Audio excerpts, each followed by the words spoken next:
Chapter 4: Skies of Woe. The vigilant nurse tending to Zenobia ensured I also ate dinner that night. The physical trauma to Zenobia's body had not fully healed, as Elior could only bring her back from becoming a lurker, yet her skin remained covered in open sores. While I ate, I took the opportunity to glimpse around at the soldiers who travelled with us. Not one was unscathed, and only 12 made it back alive. I witnessed Hardwin speaking with them. I could sense the empathy in his posture, and he did not approach them as captain, but as an equal. He laughed with them, communicated informally, and even sneaked in a bottle of Jaffa Blossom wine. I had never witnessed a high-ranking commander act toward his soldiers in such a manner. In fact, I noticed formalities practically ceased aboard the whole vessel. The nurse was kind enough to explain that formalities aboard this particular warship are only necessary when tradition is observed. Direct questioning and direct responses were the Admiral's leadership style, and informalities were often necessary to maintain loyalty and morale, a shared ideology I witnessed with Hardwin and those under his command. The nurse then shooed me out of the ward once Zenobia stirred to consciousness. She encouraged me to my quarters under a soldier's escort, insisting I be forced to rest. The nurse commended me for remaining beside my friend, but there was no need for another patient for such an easily treated condition as exhaustion. I kissed Zenobia's forehead and leaned on the soldier, escorting me back to my quarters. I could scarcely keep my eyes open. We were not to return to Langdon for another week or so. We were fortunate that the warship remained on patrol longer than its schedule. Its next objective was to assist in transporting military might to reinforce the West Main city of Starvel in the southern region. West Main, much like Nod, had its own civil conflicts. Fortunately, northern West Main held the military might for a time, controlling the skies and fortifying positions along the southern regions of Triune, Starvel, and Harvenger to prevent a full-scale invasion. Yet Starvel continued to be the target of the rebels' push, as the city would be a foothold into the north.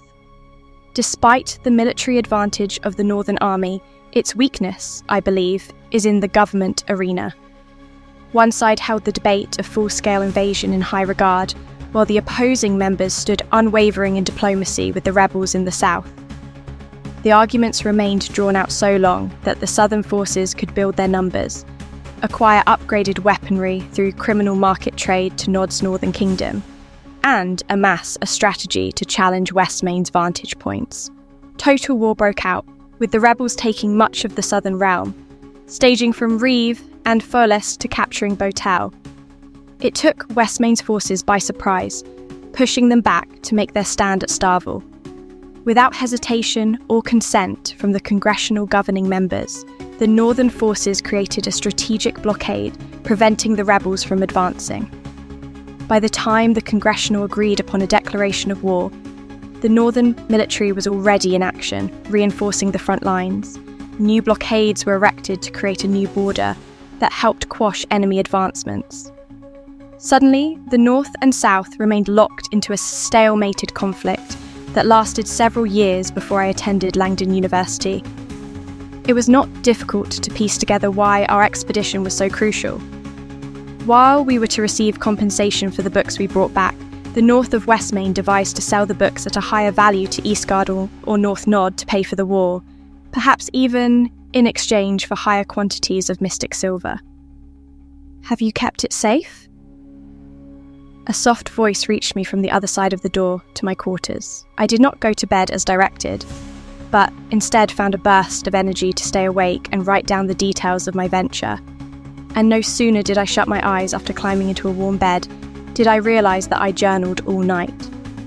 Again, the voice reached me, and I scooched out of bed, fully recognising the individual. I approached the door after putting on my robe, a borrowed accoutrement from the nursing ward that was kindly left by my soldier escort. Strangely though, I could not see any sunlight underneath the cabin door. I first deemed that maybe I was wrong, and the MKR's visit was not during waking hours. However, I opened the door to a gust of strong winds and saw inauspicious clouds beating the wareship with rain. Unsure of how I heard such a soft utterance from Elior kept me perplexed. Yet, I glanced over to my left, and there he sat, poised on a seat just outside my room. He lifted his head, pulling back the brim of a new, dark cocoa top hat, one slightly shorter than the one he lost, revealing his charming and childlike grin. "Was it you who asked me? Have you kept it safe?" I pulled my robe tighter around my chest. The chilling winds became more brutal as I tried to step outside. Elior slowly rose and stood before my door, keeping the winds from touching me. "I believe it was," he replied. "I hope you slept well." "For what trauma befell us," I conveyed, "I slept as good as one could hope." "Then you are ready to take another look at the book?" Elior asked. "I did not envision I would be revisiting its pages," I said. "I thought you would reclaim it in time." "Indeed, I shall," Elior admitted. "For now, I wish you to learn more." "Why do you wish such a thing?" I found my tone to become somewhat demanding. "I believe you would do well with the book's secrets," Elior replied. "Shall we waste time here so people start to gossip, or shall you get dressed and follow me?" His demeanour did not diminish in kindness, but I could feel he was pressing me to make haste. I nodded my compliance and slipped into some thermal tights before wrestling with skinny denim trousers, cut just a hair smaller than my size. Undoubtedly, they were new and needed my round south end to stretch them out a bit. As I have said, I do not usually like to discuss my frame, but I have received so many compliments from college bachelors that I have learned to accept it as my lot in life. While my frame might be petite, in a way with hardly any voluptuous melons to be pressed up into a corset, I have bruised many handsy gentlemen who were influenced by their biology and intoxicant inner monologue ramblings trying to squeeze my hindquarters. Whatever the reason, I gazed at my figure abnormally in the mirror that day, and with a huff, I dismissed my critical thoughts, throwing my fit and flare frock over me as I swung open the door. My frock had just been thoroughly drying out by the fire after a nice soap-soak and scrub to remove the stench of the unlight. My cosy relief from wearing the thing was short-lived when I stepped out into the bone-chilling air again into the rain, accompanying Elior to one of the 3 study quarters on the wareship. I carried my pack with me, containing all the books I recovered from our journey, including the infamous secret book belonging to Elior. I was certainly interested in knowing more of the secrets of the book, but what intrigued me even more, why the MKR wanted me to learn them. I could feel a small smile come to my face, sensing Elior pressing against my lower back as he opened the door, a gentleman's way of being well-mannered to lead a lady into a private conversation. I felt my hastened heart rate diminish when I noticed Ninasha sitting quietly in the corner of the room. In the dim light, his sable skin kept him mysteriously in the shadows. He pulled up his right arm, a newly equipped prosthetic moulded from folded steel and enchanted with mystic silver, making it essentially indestructible and fully functioning as an artificial limb to replace the extremity Elior had taken from him. It shimmered in the lantern light as he gave Elior a slight wave and another grateful thank you before he bid me good morning. "I do not understand," I whispered to Elior. "Is he supposed to be here?" "I wish the both of you to have a seat," Elior beckoned us, motioning to the table in the centre of the room. I joined Ninasha as we moved to sit. Elior waited for both of us to settle in before joining us. "What I am about to divulge to you can never be uttered from this room," the MKR explained. "Therefore, I will not speak it aloud, but commune it another way. However, you must agree to keep this secret for all time. Otherwise, death shall befall you." "Why would we die?" Ninasha asked. Elior's eyes glowed brightly in their golden hue. His hand came up and a ball of dim, swirling light began to appear. "Asking stupid questions can also bring sudden demise," Elior's voice echoed, but not aloud. Ninasha was just as startled as I was to hear the MKR's voice speaking to us in our thoughts. I could not only hear Elior, but I felt his presence inside my mind somehow. I admit, I almost wet my trousers. Do not speak aloud, we heard Elior's echo within us. If you wish to speak, simply think of what you wish to say. I am confused, I thought. I heard my voice echo all around me, and Ninasha's eyes shot toward me. I can also hear you, Ninasha's echo returned to me. How is this happening? Quiet your minds. We heard Elior's echo overwhelm our own. There are secrets that are too precious for spoken words, for even the wind can have ears. Please tell us what you wish us to know. I shifted excitedly in my seat. I saw Ninasha nod from across the table. Elior reached into my pack. He pulled out the book that belonged to him, Gems of the Hidden Glade, disguised in magic as another entitled Rober the Conqueror. Seoda sa chepach I duisakt, lig dumdaruin a glakad. Gems in the glade awake. Let your secrets be mine to take. The magic of the stiff leather book awoke, and the MKR opened it. He withdrew a glowing metal, which I knew was mystic silver, and reached into the ball of light still pulsing from his other hand. The world needs more of us, Elior began. I have chosen both of you. Chosen us for what? Ninasha asked. Your will is to remain your own, Elior explained with soft and gentle persuasion. But I desire your assistance. I have need for you both. War is not the only shadow on the horizon for this world. Begging your pardon, Ninasha resounded. Can you please be more direct? Is it not obvious? Elior replied. I am awakening you both to become master keepers. How is this possible? I replied, realizing even my audible inner monologue was demanding when sparked by curiosity. I have already touched mystic silver. How can you awaken us? As have I, Ninasha chimed in agreement. What if this shall kill us both? Do either of you know how a MKR is created? Elior grinned. A keeper cannot become a MKR because they have already been awakened. To try and take them farther would destroy them. The only way to awaken someone is for mystic silver not to affect them at all. Are you saying ordinary people can become master keepers? I chuckled to myself. Elior did not appear as amused as I, and Ninasha did not seem to find it amusing either. I sank back in my chair. As the moments passed, my thoughts increased in fascination, jumbling my blood with a thrilling sensation at the notion that I could become like Elior. I could see Ninasha pondering the wonders of living as a MKR. We soon wholeheartedly agreed to Elior's request. We watched him place the piece of mystic silver on the table, and suddenly its radiance faded completely, manifesting a ball of light coming out from its center.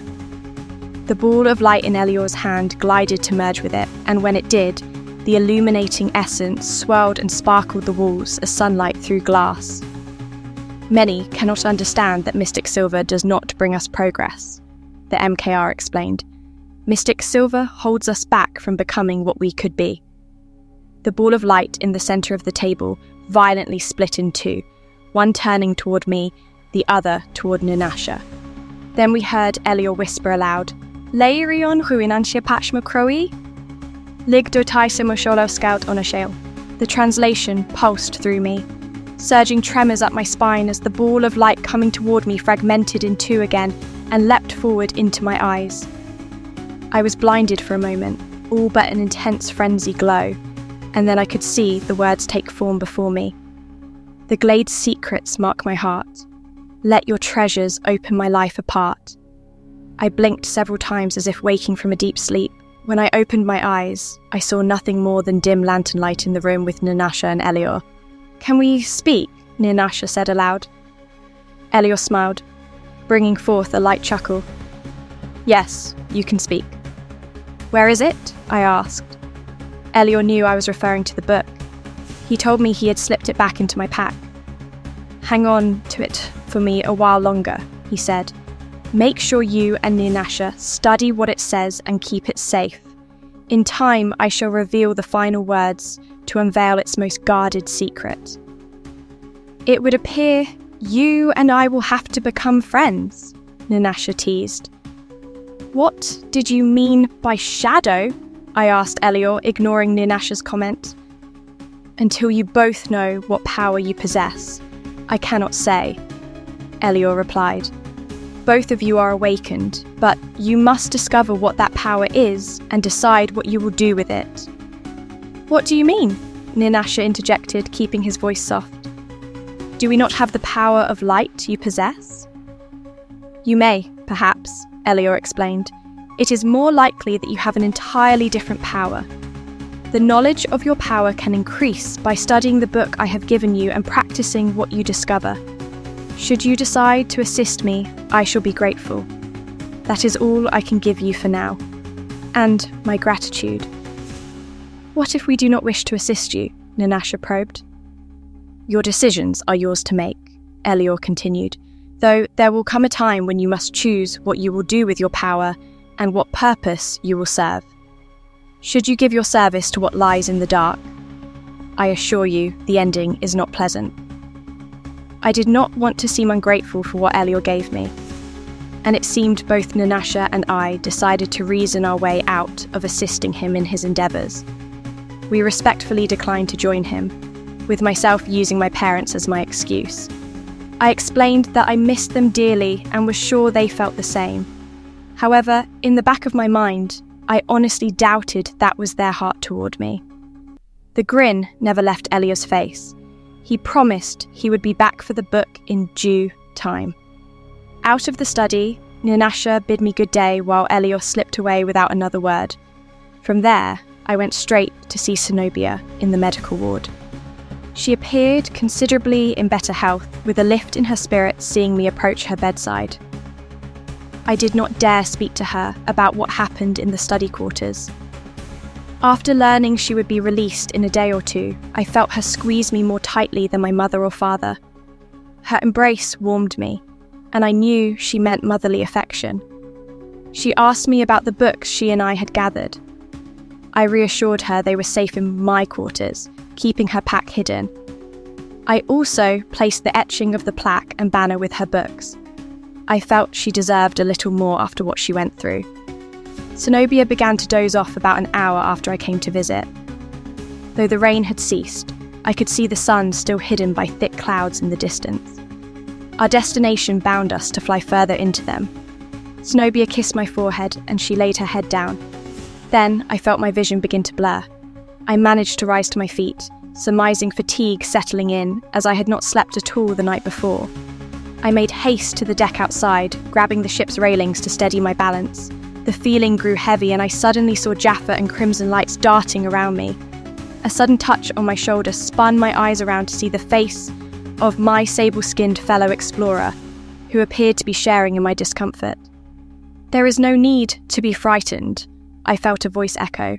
Despite my mind spinning, I knew it was Elior. Consider this your first lesson. Are you hearing him too? Ninasha whispered to me. I nodded. Those who are awakened can feel my voice and sense my heartbeat, Elior continued. They can also use this ability with one another, should they desire. Why is our vision blurry?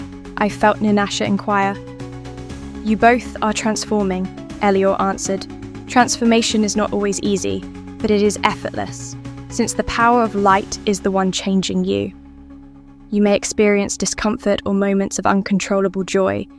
I can never recall which comes first.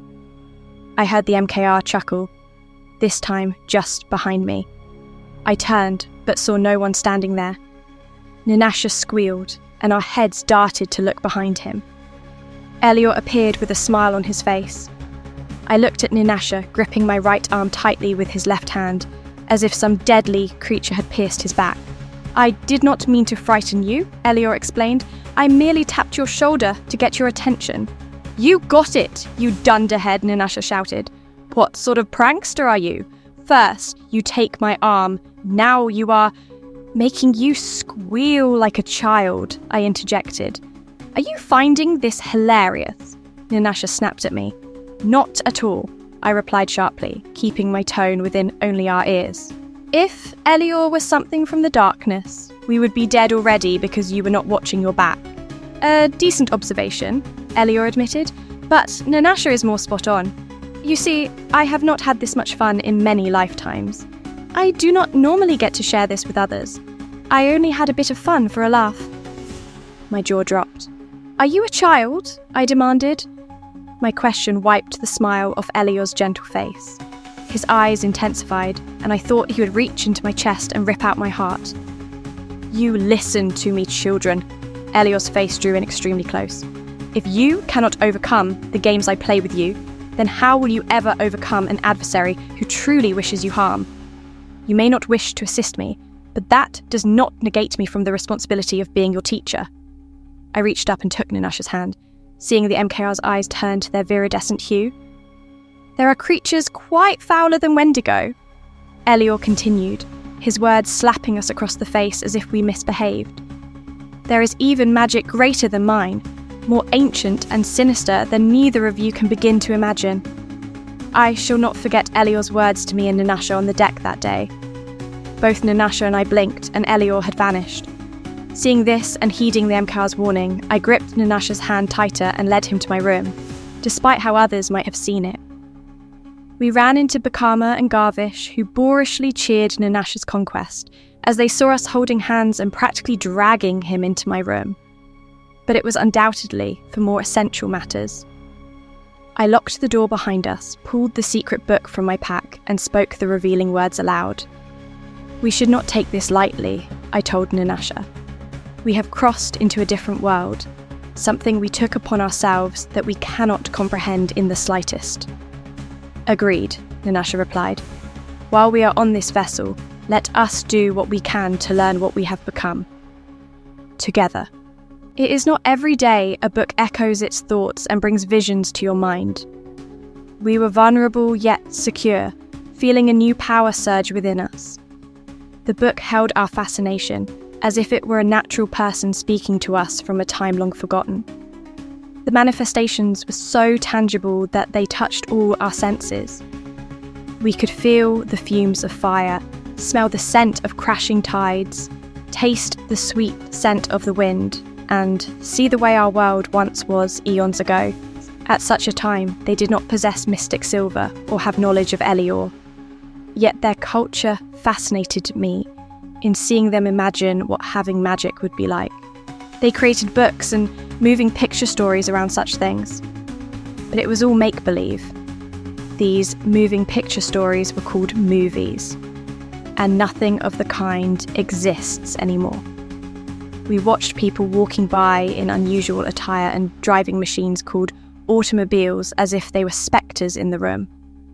Many of their machines, like the automobile, were powered by a substance known as oil and by-products from it. I could not imagine another fuel source besides steam or mystic silver. But what impressed me the most was the architecture and the people of the culture created. They built monumental cities that were havens for art, science, rhetoric, fine cuisine, entertainment, and coffee. Everywhere I turned, I could see people delighting in conversation or study, drinking coffee. And if you did not enjoy it, you had several other beverage choices. Coffee shops could be found at almost any location in their cities. One such metropolitan referred to New York. As if peering through the eyes of some distant memory, New York held buildings that reached far into the sky, much like some of the towers of Langdon. Yet the towers of Langdon are watchtowers used for spotting incoming airships, not places of business or residency. And as time moved forward in the manifestations, Nanasha and I witnessed the fate of New York City's beauty. There was a great rebellion. We did not see how it came to pass. But the banners the rebels carried depicted strange symbols, which appeared abstract, and I squinted to make out the lines of paint moving outward from two oval shapes in the centre. The lines squiggled down like dripping water breaking as they went. My attention swiftly shifted from the banners to the many innocents slaughtered by those who fought under the precarious banners. Smoke climbed high above the city's buildings as continued destruction pushed its residents out of their homes, fleeing for their very lives. We witnessed yet another great city's fate, a place known as San Francisco. Like New York, we witnessed the city before its demise. During a grand celebration, the land erupted in violent shaking. The land collapsed, and San Francisco fell helplessly into the roaring tides. Its once beautiful bridges and places of fantastic art and cultural treasures became swallowed in the deep. Then, another city called Lagos revealed millions of people who perished from an infestation from another land. No one knew where the disease came from, but it reached throughout the world into other great cities known as London, Paris, Berlin, New Delhi, Beijing, and Tokyo. Lagos's once wonderful city of art and business economy decayed from this spreading decay, and war soon followed in many of the world's kingdoms. A furious leader brought forth his army from the north, believing the disease would not reach him or his army. He won many battles and burned the land as he went. However, years into the mighty feud, he perished by contracting the pandemic. Nanasha and I suddenly found our minds standing in front of the significant buildings with very familiar columns and archways. Above us, I could see a banner waving in the wind, and I recognized it. The one Zenobia and I found while exploring the Unlight. The library we saw in ruins stood clearly before me, and suddenly I caught a glimpse of the plaque. Library of Congress, Thomas Jefferson Building. To my delight, I did not realize I physically thrust my arms upward and hit Nanasha across his cheek. After apologizing, we returned to the spectacle of the manifestation. Pleased to see this place fully intact, I reached for the door, and suddenly darkness loomed over us. The entrance was gone, and we were back in the Unlight. The building was as it was when we discovered it. Yet, we did not sense any danger, as we could still see the outer walls of my quarters. A dim light appeared in the room, taking the form of an elder-looking gentleman. He did not move like one, though, walking elegantly in youthful steps, dressed in fine, dark cocoa skinny trousers and a gold gentleman's vest. His fit and flare frock appeared with the shine of freshly pressed gossypium, and his shoes held a tinted glow of gold, greased to the finest shade of mystic midnight I had ever seen. "Who are you?" Nanasha asked. "I am the one who holds the secrets of the hidden glade for my master," the elder replied. "Who is your master?" I asked. "He weaves light like the air he breathes," the elder-looking man answered. "You certainly know him, or would not know of my existence." A simple nod from both of us told the elder that we knew Elior. I motioned to the ruins of the building behind the man, curious to know more about what I was sure caused the catastrophic collapse. "The Great Collide is what caused all this," he explained. "It was necessary to keep humanity from destroying one another in their madness, lust, fear, and most of all, their pride." "What do you mean, it was necessary?" Nanasha interrupted. "You would do well to know the darkness that is being reborn," the elderly man expounded. "One, you will know in time. There are 3 bound to it. They are the doors to find the key to ending its grasp upon the world. So it would be best if you grew strong. Nourish what others cannot." "Our magic?" I asked. "The power awakened in you," the elderly man continued. "If magic is what you wish to call it, then yes. But do not be fooled and deceived by any desire. The power placed in you is yours only because it was given to you. You did not earn such a gift, nor were you born with it.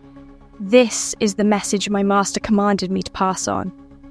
If you are reckless with it, then it will consume your essence and chain you in darkness." Elior's voice echoed inside me. I turned to see Nanasha had heard the same. We both turned to see the MKR standing aside by the locked door, his eyes glowing with gentle gold. Nanasha and I were back in my quarters, and the visions had vanished. The book had returned to its hidden form and lay closed on the bed. I peered down to see that Nanasha and I were still holding hands. Oddly, I did not pull my hand suddenly away from his, but he abruptly jerked it away from mine. I was embarrassed, though I did my best to keep my head turned. not to reveal my face. Elior spoke again, this time aloud to us. We are reaching the borders of the southern region, Elior said. When we reach the fortress city of Starval, we shall go our separate ways. However, I will come to find you both again. I highly recommend you remain together as you head back to Langdon. What about what we saw? Ninasha hastily asked, his tone dropping exceedingly. What about you and the darkness? The power of life and death are always at odds, Elior answered. You will either draw your power from one or the other. You cannot draw power from both. Either serve one or serve the other. Meditate on what you have discovered, what you learn, what becomes revealed to you, and what you can selflessly do for others. That is the way of life. The way of death is to serve only yourself, and in the end, your chains shall bind you to an existence of torment and suffering, and you will believe that you are grateful for it. I believe I wish to draw my power from life, I quickly stated, standing to my feet. Ninasha swiftly replied his concurrence, making Elior laugh. His wonderful grin did not leave his face. Come, the Emcow said, we are close to our destination. An unbearable pitch and a sudden, thunderous boom thwarted our pleasantries. Elior rushed out of the quarters and to the railing with us in tow. To our dismay, the city of Starval suddenly ignited into leaping flames. Elior's gaze turned a slight distance out from the city. A warship had just passed over Starval, dropping Edos upon its fortified walls. That is an Eastguard warship, Elior appeared almost stunned. Why are they attacking Starval? Ninasha shouted. I do not know, the Emkeror answered, but it appears our admiral has decided to find out. Our warship engaged in battle formation, with soldiers darting to their stations and stabilising buzzsaw firing guns. The clicks of the guns, locked and loaded, reverberated throughout the ship. Cannons were swiftly loaded, and the shouts from soldiers covering their positions with buzzsaw rifles were suddenly quiet as we approached the warship from Eastguard, now heading directly away from us. It was moving into position to turn and make another Edo run. I can only assume it did not spy us in the heavy cloud cover. Before the blasts of the cannons, I heard Elior whisper to Ninasha and me, I may not be leaving you after all. The buzzsaw firing guns followed the cannon fire, spinning projectiles of doom toward our foe. Our warship had drawn dangerously close to the Eastguard warship, preparing to pile on another barrage.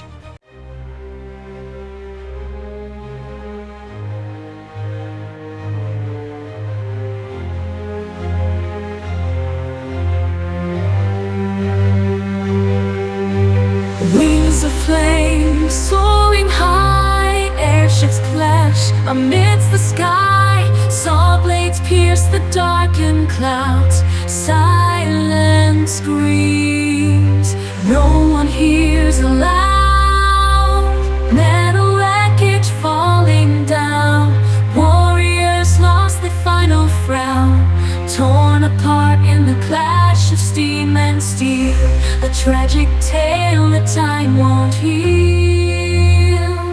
Skies ablaze in fiery blue, a haunting and a deadly tune. In the air the battle cries, painting the sky with demise.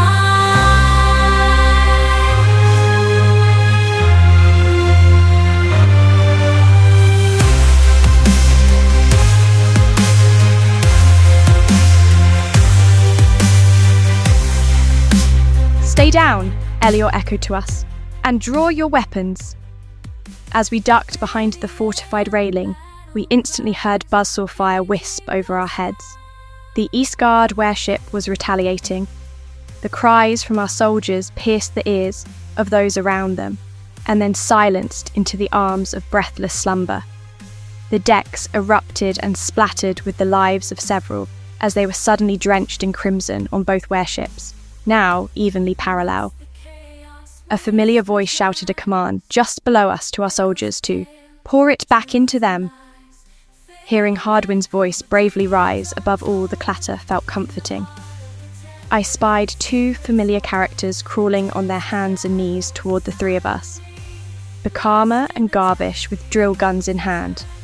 "Can you do something?" Bakama shouted to Elior. "Use your magic or anything?"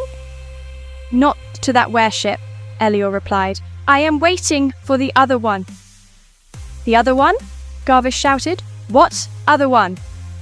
A loud humming approached us from above. It began to open fire on our ship, landing cannonballs on our decks. The echoing of screams followed as the circular projectiles shattered into our ranks. "Get to the bridge," Elior told me. "Take them with you. Tell the Admiral I said to head for the west wall of the city. The East Guardians will give chase. That is what we want them to do. Tell him to do his best to outrun them." Elior pointed toward the bridge. We were not far from it. I crept low and the others followed me. I could see our warship was turning approximately toward the west wall anyhow, so I figured the Admiral would oblige the message from the MKR. We reached the bridge, and I shouted to the Admiral that I had word from Elior. He ceased his panicked commands to his navigators, and I told him what the MKR had told me. At first, he was not inclined, but the other three with me confirmed. He reluctantly followed Elior's command and opened the warship to full speed. He shouted commands to the engineers to get our damaged propellers working again. Fortuitously, our balloon cage was not punctured. Ninasha, Garvish, Bakama and I watched the city of Starville burn from the bridge. The destruction made it unbearable to think of the number of bodies to be pulled from the wreckage, whether burned or broken. As I tried to keep my thoughts from throwing me into a full-blown breakdown of tears, I felt Ninasha take hold of my shoulders. "Do you see what I see?" he whispered. I was not convinced he and I were gazing upon the same city set ablaze. Swiftly, I felt my mind shift to visions of Elior as I was about to answer Ninasha. I could feel my heart thump, and I could feel Ninasha's do the same. Then, I sensed Elior's. In my best possible explanation, I saw more precisely through the MKR's eyes than my hand in front of me. He was aboard the East Guardian warship that was just behind us. Breathless, I only heard one phrase from the MKR. "Finally you decided to tune in?" he asked with a playful chuckle. Elior unleashed his drill guns from their holsters. Abruptly, the MKR became spotted on the East Guardian bridge, and every soldier pulled their weapon toward Elior to fire.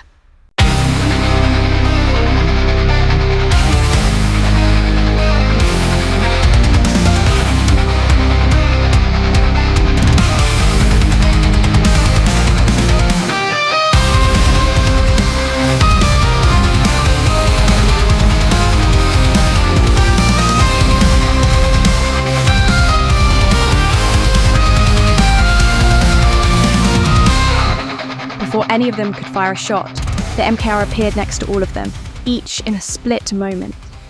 I watched through Elior's eyes as he held his drill guns point blank to each soldier's head and pulled the trigger. Before they even felt the drill bit, Elior stood where he first appeared in the centre of the navigation deck, with both his guns lowered. And in another split moment, every soldier and officer plopped lifeless to the deck after a burst of crimson flew from their cranium. I counted the bodies, 24 soldiers in all. "Did he even reload?" I heard Ninasha gawk. "When did he reload?" A burst of laughter escaped me, knowing Elior had heard him too. I turned my gaze toward the ship now under Elior's control. It was turning and flying all ahead, full toward the other East Guardian warship still tailing us.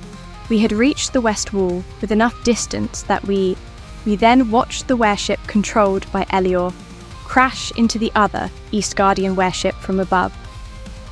The explosive impact caused an ear-piercing collision, and the Admiral desperately spun our warship away from the oncoming fireballs, now hurling toward us. The two destroyed East Guardian warships crashed far enough away, outside Starville's western wall. After a few moments, a familiar voice startled us on the bridge. "Well done, Admiral." Elior was standing just behind us. "You may have saved Starville from destruction. If you had not assisted us, we all could have been destroyed ourselves, the Admiral replied. My thanks to you, Elior, for your assistance. As always, you are welcome aboard my warship anytime. Elior gave a slight, respectful bow, removing his top hat. Ninasha, Garvish, Bikama and I followed the MKR down to the main deck, where Hardwin stooped over a bloody mess of lifeless soldiers lined up to be identified. Elior stood beside him, and the four of us remained silent, keeping a slight distance out of respect. Yet, we all could overhear their conversation. You have saved us, once again, my friend, Hardwin said with a heavy sigh. It was my pleasure, Elior replied. Seeing that Eastguard has broken its treaty with Westmain only makes me believe one thing. The Emperor of Eastguard no longer respects my counsel. Most likely, Hardwin agreed. Will you stay a while in Starville? Elior asked. I shall remain a while to make sure the rebels do not gain a foothold here, Hardwin confirmed. I shall remain as well, Elior assured. But the rest of our party will return to Langdon when the warship is ready. I shall do no such thing, I interjected. I was taken aback by Elior's grin at my rude interruption, yet I continued.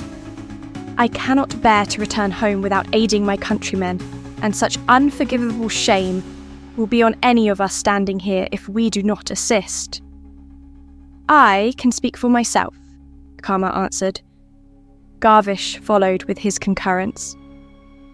I am not about to let some Ugo speak for me, Garvish harshly jested.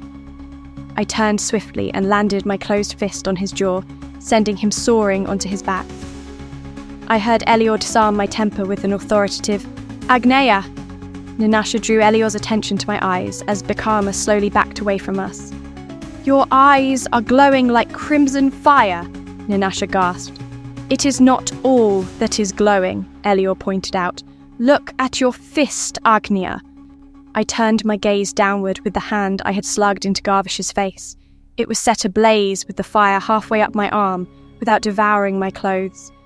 You are a MKR, Bikama squealed. You are... Elior's hand clasped quickly over Bikama's mouth. Keep your trap shut. Elior removed his hand from Bikama's mouth as I began to calm my nerves. I doubt Garvish would ever speak to me in such a way again.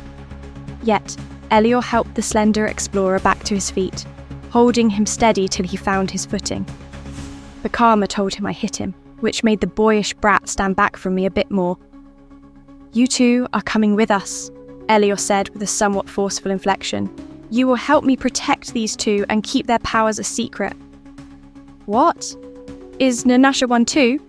Garvish asked, popping his jaw back into place. Why do MKRs have need for us? Bikama asked. You can destroy warships by yourself. She can summon fire. And Ninasha is also... I do not need to explain my reasons, Elior cut in. I have chosen you both for this task. If you do not wish to fulfill it, I must kill you both before you're tempted to blab. I had never heard Elior threaten in such a way. I turned to Hardwin, who gave me a wink unseen by the rest. Can he do that? Garvish reached out to Hardwin. He is MKR, Hardwin replied. He has done many great deeds. Should he kill 2 misfits off, people shall believe he had good reason to do so, and no one will mind. I saw Elior almost laugh, which put me more at ease. As it stands, then, Bikama said, it appears we do not have much of a choice.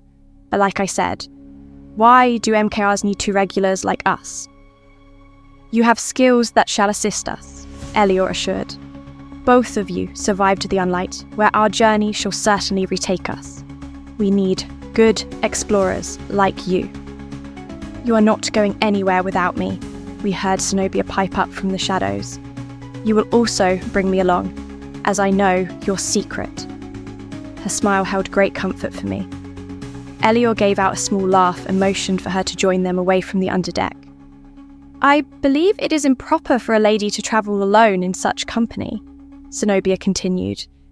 If I were along, you would raise less suspicion. Agreed, Elior replied. We landed in Starville. The panic and fear beaming from its citizens' faces troubled my mind. Among the haste of soldiers running to protect the walls, citizens had begun to loot shops and the dead.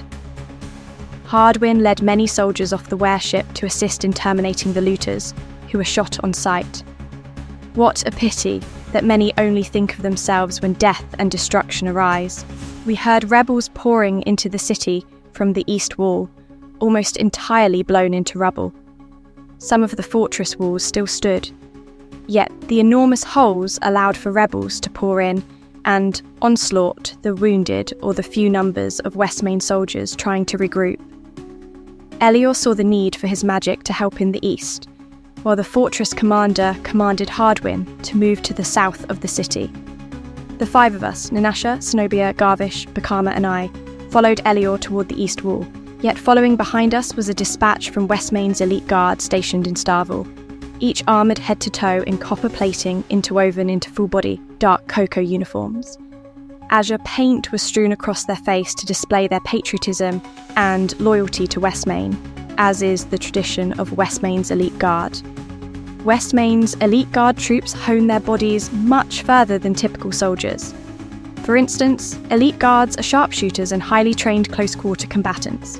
Where typical units in Westmain may have a regiment of sharpshooters, elite guardsmen can be removed from their position should they miss their target. They are trained unmercifully, and some do not even survive the trials to become one. They are a hardened brood, trained to lose sight of their fear of death and bring that fear of death to their enemies. Each one must maintain their spectacle of perfection in strength, wit, and tenacity. An elite guard's weapon of choice is, first and foremost, a buzzsaw rifle with a military-grade drill grip attachment. However, the elite guard's buzzsaw rifle model holds a much larger clip of blades, which makes the rifle slightly heavier. Secondly, in intense close-quarter hand-to-hand combat, elite guards carry slightly curved machetes with saw teeth near the hilt. No one is allowed to carry such designed weaponry unless they have received a permit from the Westmain government. Along with their weaponry, elite guards carry a mystic silver, enchanted armour plate attached to their forearm. This plate of copper can expand upon their command to become a protective shield, varying depending on the size of the soldier. I watched the elite guards hurry to move in front of us as we drew closer to the onslaught. Westmain soldiers were trying to flee toward us. Some tried to carry the wounded to safety, fired on like helpless animals. When the elite guard formed their lines, one row dropped to a knee while the other stood. Their commander ordered them to aim and then pointed his finger intensely, screaming for them to fire. I have never witnessed such marksmanship. Westmain soldiers that were fleeing felt whizzing saw blades race past their heads, just a few fingertips away, but sink into the rebels charging from behind them. The rebels began to take cover among the rubble, allowing more of Westmain's wounded to escape. The elite guard opened a way for them to pass through their ranks before finally closing the lines. An eerie silence crept over the streets as we stood where all the east roads in the city diverged into one main street. The only sound was the crackling fires from destroyed buildings, still ignited from the EDO blasts. The east wall had now become an elite guard unit of Westmain. The front row expanded their shields and advanced slowly down the sloping street. From our vantage point, I could see several rebels still taking cover. Some carried buzzsaw rifles, citizen single-shot models rather than the rapid fire of the military grade. Others had nothing more than weapons used for close quarters. I could not believe they were much of a threat. That was until a few moments later. Out of the night, we heard steam loudly release from the gears of a crawling machine raised high above the ground, with plated steel covering its axles. Smoke emerged from its 5 exhaust pipes that shot straight into the air. Its 2 long arms held raised platforms attached with 2 buzzsaw firing guns each. Rebels controlling the guns locked their weapons into place and aimed at the line of elite guards advancing. More rebels were aiming with buzzsaw rifles positioned on the machine. The elite guard commander resounded an all-attack command. Each soldier expanded their shields and began running toward the machine that now appeared more like a metal beast in the dim light. "What is that thing?" Garvish shouted. "A steam-powered mech," Elior replied. "They used machines like this before Mystic Silver. They still do in many industries, as Mystic Silver is too highly priced to obtain." "Where did this one come from?" I asked, feeling panic reach my throat. "The timber industry, most likely," Elior stated. "You can see the two arms made to raise loggers, so they can cut trees high up." "What do we do?" Ninasha chimed in. His voice seemed more panicked than mine. "Let them entertain the beast," Elior said. "We have other matters to attend to." I wanted to argue, but in moments the rebels let loose the firepower of their fabricated weapon upon the front line of elite guards. I thought they would be eradicated, but discovered how wrong I could be. While a few fell in a frighteningly bloody mess, many more held their ground, protected by their shields.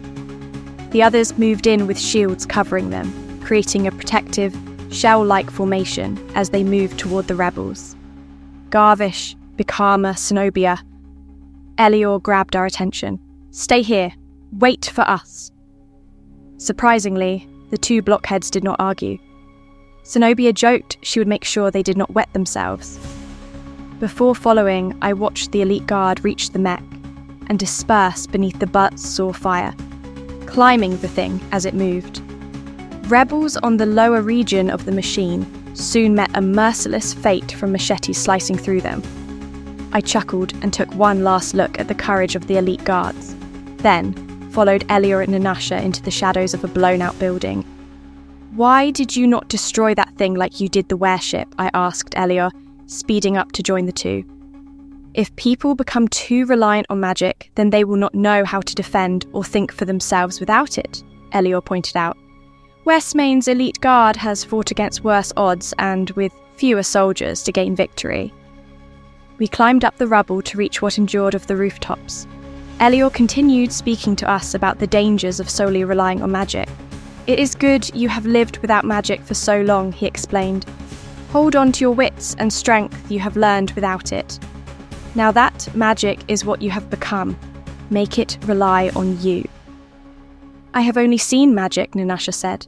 "I have yet to do anything like what Agneya did." "Now is your chance," Elior replied.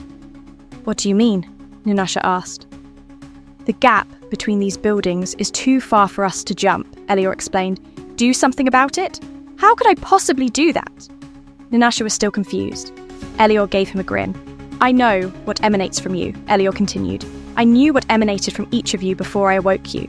You were given the book for a reason, to learn what is possible. Now show us."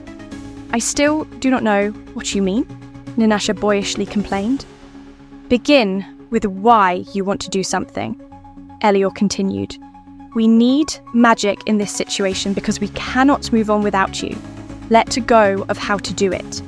Think about why you want to do it, then do it." Ninasha peered over the edge of the ruins. With a heavy sigh, he said, "It would be easier if the ground came up here so we could walk across."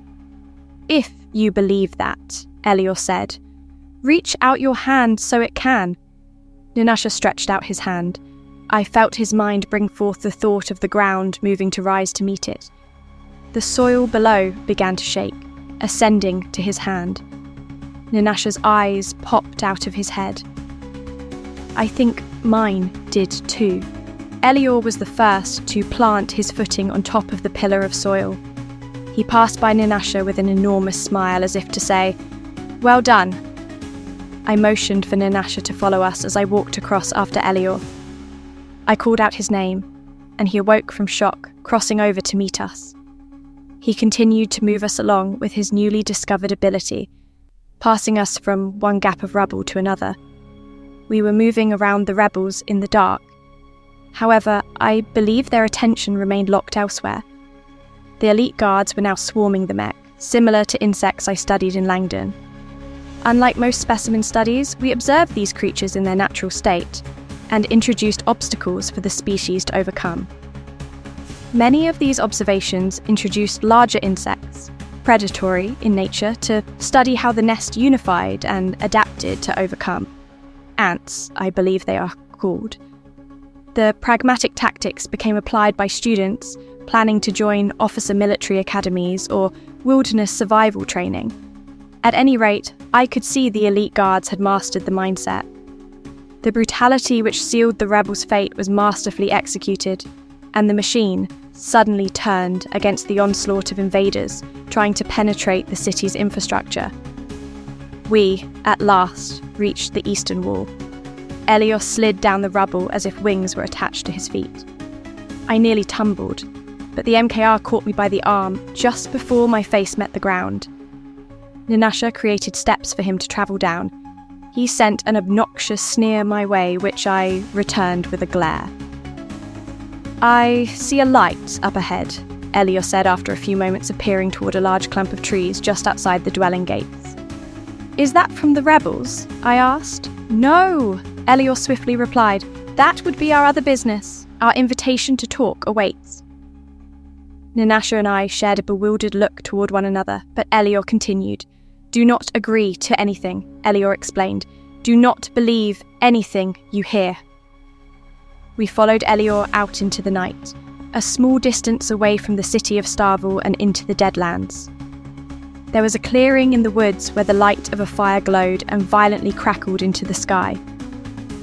On the other side was a familiar sight, to me at least, a tiny man with slithering hair and a frightful face. His eyes were milky white, though I doubted he could not see.